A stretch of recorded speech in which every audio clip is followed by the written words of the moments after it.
School was nerve-wracking. Every time Roy entered one of his classrooms, the other kids stopped what they were doing and stared. It was as if they were surprised to see that he was still alive, with all his limbs intact. After leaving algebra class, Roy heard a stupendous phony farting noise behind him in the hallway. It was Garrett. He took Roy by the shirt sleeve and led him into a bathroom. "You look sick. You should go home early," Garrett advised. "I feel fine," Roy said. Which wasn't true. He still had a headache from the thumping that Dana had given him on the bus ride. "Dude, listen to me," Garrett said. "I don't care how you think you feel. You're sick, really sick, okay? You need to call your mom and go home." "What have you heard?" "Dana's going to be waiting for you after 7th period." "So let him wait," Roy said. Garrett tugged Roy into one of the toilet stalls and locked it from the inside. "This is so lame," said Roy. Garrett touched a finger to his lips. "I know a guy in Dana's PE class," he whispered excitedly. "He says Dana's going to snatch you before you get on the bus home." "Snatch me and do what?" "Duh. Right here at school?" "How?" Roy asked. "Bro, I wouldn't hang around to find out. Hey, you never told me you busted him in the chops, too." "Well, that wasn't me, sorry." Roy unlocked the toilet stall and gently nudged his friend out. "So what are you going to do?" Garrett called over the top of the door. "I'm going to pee." "No, I'm talking about you-know-who." "I'll think of something." But what, he thought. Even if Roy managed to elude Dana Matherson this afternoon, the drama would start all over again on Monday. Dana would resume the stalking, and Roy would have to dream up another escape plan. And that's how it would be every single day until school let out in June. Roy had other options, none particularly appealing. If he reported Dana to Miss Hennepin, she'd do nothing more than summon him to her office for a stern lecture, which Dana would laugh off. If Roy told his parents about the Dana situation, they might be alarmed enough to withdraw him from Trace Middle School. Then he would end up getting bused to some private school where he'd be forced to wear the same dorky uniform every day and, according to Garrett, learn Latin. A third alternative was for Roy to try apologizing to Dana again, this time oozing remorse and sincerity. Not only would that be groveling, it probably wouldn't achieve the desired effect. Dana would still hassle him without mercy. His final option was to stand and fight. Roy was a practical boy, and he knew the odds were overwhelmingly against him. He had quickness and brains on his side, but Dana was big enough to crush him like a grape. Roy remembered the time that he and his father had a talk about fighting. "It's important to stand up for what's right," Mr. Eberhart had said. "But sometimes there's a fine line between courage and stupidity." Roy suspected that fighting Dana Matherson fell into the second category. While he disliked the prospect of getting beaten to a pulp, what worried him even more was the effect it would have on his mother. He was very conscious of being an only child, and he knew his mom would be devastated if something bad happened to him. Roy had almost had a little sister, though he wasn't supposed to know about it. His mother had carried the baby for 5 months, and then one night she got terribly sick, and an ambulance rushed her to the hospital. When she came home a few days later, the baby wasn't there anymore. and nobody really explained why. Roy was only 4 years old at the time, and his parents were so upset that he was afraid to ask questions. A few years later, an older cousin told him what a miscarriage was, and confided that Roy's mother had lost a baby girl. Ever since then, he'd tried not to give his parents extra reasons to worry about him. Whether on horseback, bike, or snowboard, he refrained from doing some of the wild daredevil stunts that boys his age usually tried. Not because he feared for his safety, but because he felt it was his solemn duty as an only child. Yet there he was this morning, on the school bus, insulting the same pea-brained thug who already held a mortal grudge against him. Sometimes Roy didn't understand what came over him. Sometimes he was too proud for his own good. The last class of the day was American history. After the bell, Roy waited for the other students to file out ahead of him, and then, cautiously, he peeked into the hall. There was no sign of Dana Matherson. "Roy, is something wrong?" It was Mr. Ryan, the history teacher, standing behind him. "No, everything's fine," Roy said breezily, stepping out of the classroom. Mr. Ryan closed the door behind them. "You going home too?" Roy asked. "I wish. I've got to grade papers." Roy didn't know Mr. Ryan very well, but he walked with him all the way to the faculty lounge. Roy made small talk and tried to act casual, while constantly checking behind him to see if Dana was lurking there. Mr. Ryan had played football in college, and since then he hadn't gotten any smaller, so Roy felt fairly safe. It was almost as good as walking with his dad. "You taking the bus home?" Mr. Ryan asked. "Sure," Roy said. "But isn't the bus pickup on the other side of school?" "Oh, I'm just getting some exercise." When they reached the door of the faculty lounge, Mr. Ryan said, "Don't forget the quiz on Monday." "Right, the War of 1812, said Roy. "I'm ready." "Yeah? Who won the Battle of Lake Erie?" Commodore Perry." "Which one, Matthew or Oliver?" Roy took a guess. "Matthew?" Mr. Ryan winked. "Study a little more," he said. "But have a good weekend." Then Roy was alone in the hall. It was amazing how rapidly schools emptied after the final bell, as if someone pulled the plug under a giant whirlpool. Roy listened closely for footsteps, sneaking footsteps, but heard only the tick, tick, tick of the clock mounted above the door to the science lab. Roy observed that he had exactly 4 minutes to reach the bus pickup zone. He wasn't worried, though, because he'd already mapped a shortcut through the gym. His plan was to be among the very last to board the bus. That way he could grab one of the empty seats up front and jump off quickly at his stop. Dana and his cronies customarily occupied the back rows and seldom bothered the kids sitting up near the driver. Not that Mr. Kesey would ever notice, Roy thought.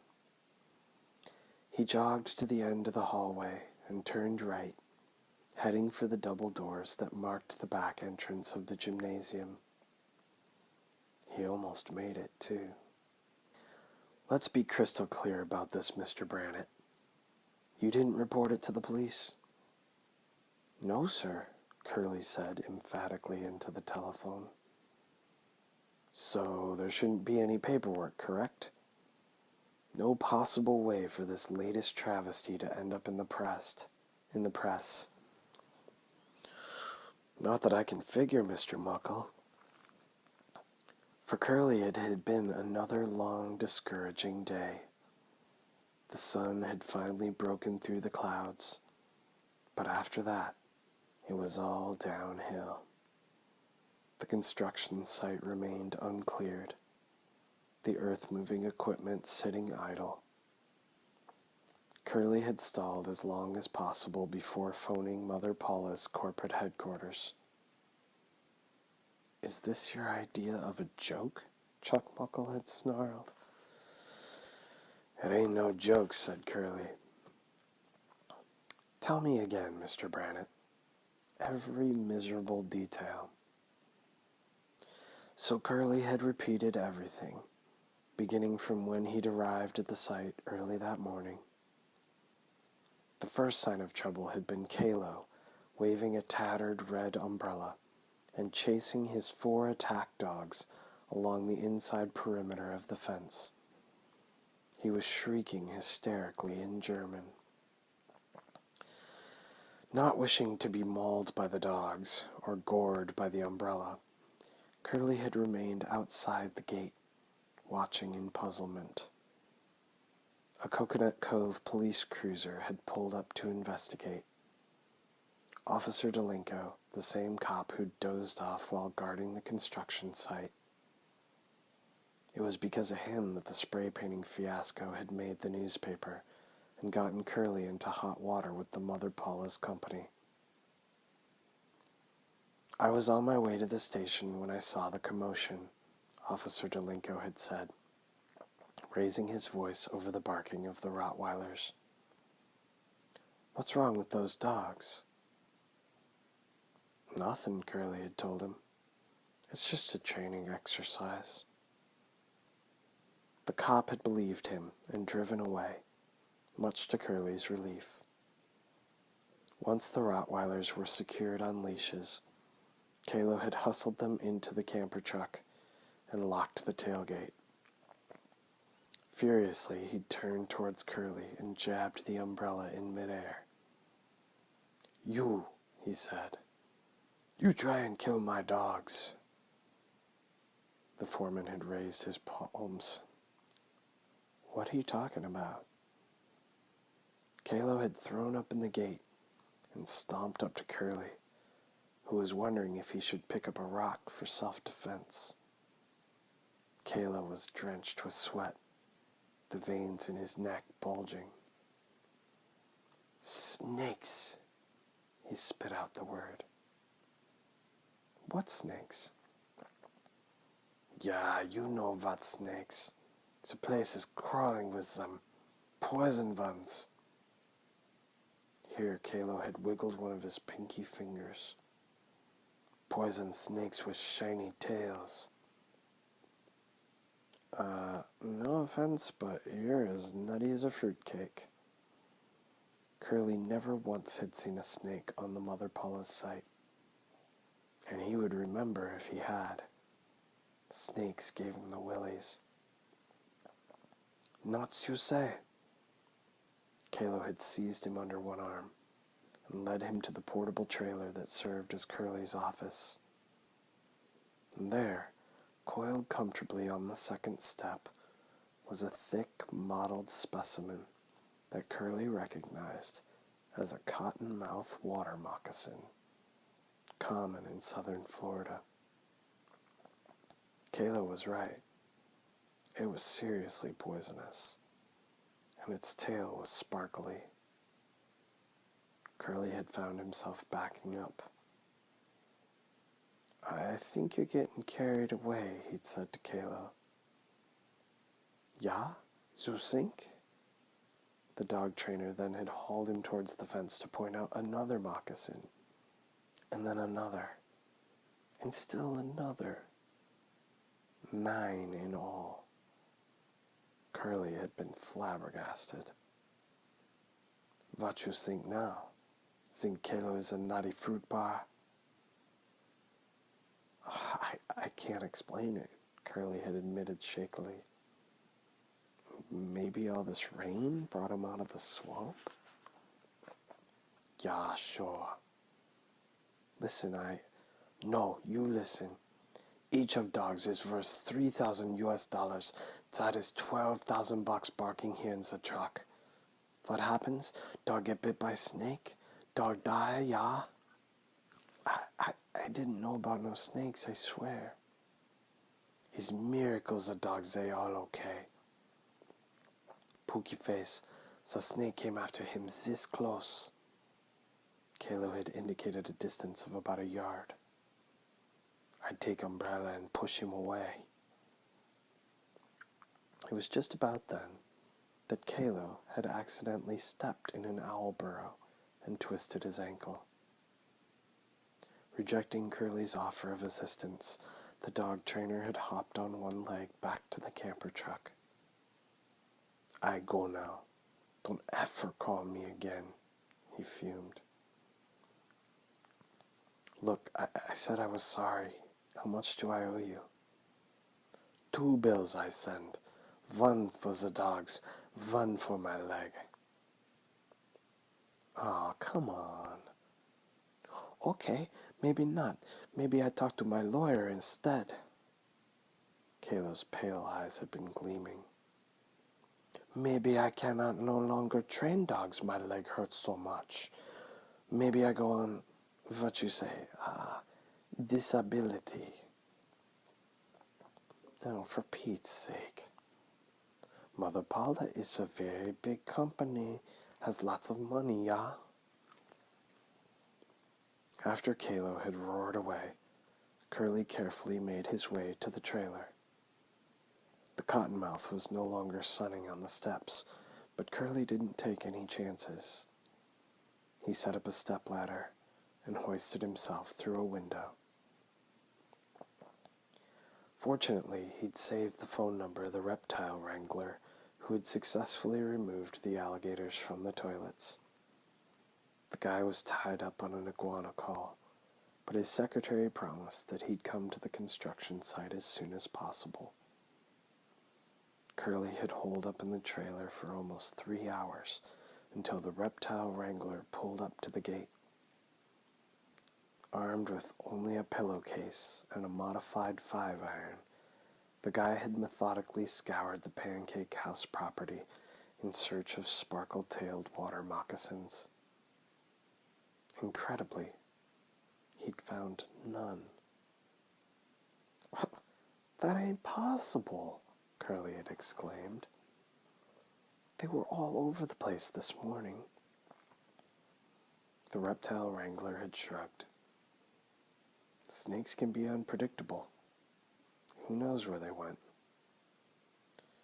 Well, that's not what I want to hear. You sure they were moccasins? I never saw one with a shiny tail before. Thanks for all your help, Curly had said snidely, and slammed the trailer door. Now it was he who was on the receiving end of peevish sarcasm.